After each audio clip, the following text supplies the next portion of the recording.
Carrot రైస్కి కావాల్సిన పదార్థాలు: క్యారెట్, పచ్చిమిర్చి, కొత్తిమీర మిక్స్ చేసుకొని ఉంచుకోవాలి, ధనియా పౌడర్, కొత్తిమీర, red chilli powder, salt, onions, boil చేసుకున్న రైస్.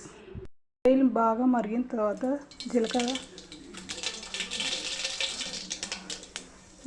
జీలకర్ర ఆవాలు వేసుకోవాలి. ఆ తర్వాత లైన్ బై లైన్ ఒక్కొక్కటి ఆనియన్ వేసుకుని బాగా ఫ్రై చేసుకోవాలి. లైట్ పింక్ కలర్ వచ్చేంత వరకు ఫ్రై చేసుకోవాలి. ఫ్రై అయిన తర్వాత తయారు చేసుకున్న పేస్ట్ వేసుకోవాలి.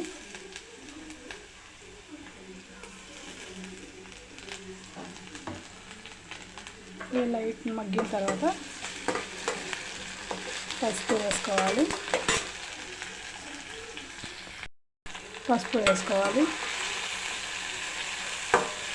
వేసుకున్నాక క్యారెట్ వేసుకోవాలి.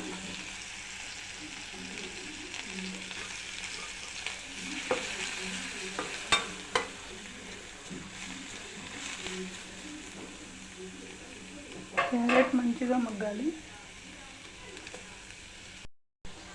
బాగా మగ్గిన తర్వాత లైట్గా సాల్ట్ వేసుకోవాలి.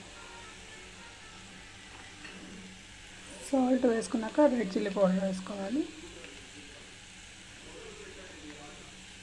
ఇందులోకి కొంచెం ధనియా పౌడర్, ఒక మంచి మిక్స్ తీసుకోవాలి. పచ్చివాసన పోయేంత వరకు ఫ్రై చేసుకోవాలి. ఆ తర్వాత బాయిల్ చేసిన రైస్ వేసుకోవాలి. కొత్తిమీర వేసుకోవాలి. కొంచెం పచ్చివాసన పోయేంత వరకు వేసుకోవాలి.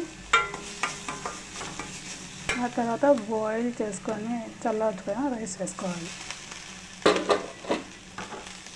జస్ట్ ఈ ఫ్లేవర్ అంతా పట్టే వరకు మిక్స్ చేసుకొని సర్వ్ చేసుకుంటే ఫినిష్.